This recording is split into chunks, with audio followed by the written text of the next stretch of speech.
নমস্কার বন্ধুরা, তোমাদের এখন আমি খুব সহজভাবে কমলা লেবু আঁকা দেখাচ্ছি।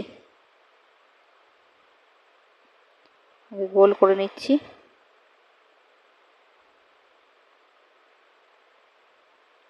এরপর উপরে ডানটি আর দুটো পাতা আঁকবো।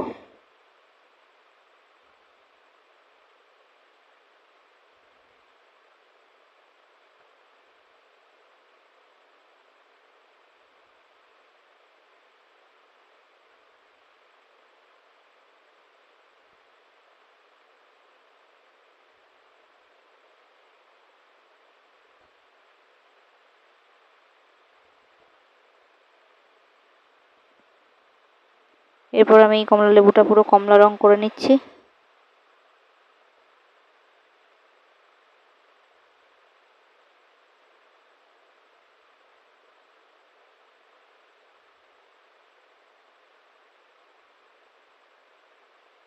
এরপর একটু গাঢ় কমলা রং দিয়ে গায়ে কিছু দাগ দাগ করে নেব, গোল গোল ছোট ছোট। এরপর করব সবুজ। ভিডিও ভালো লাগলে লাইক সাবস্ক্রাইব করে পাশে থাকবে। ধন্যবাদ সকলকে।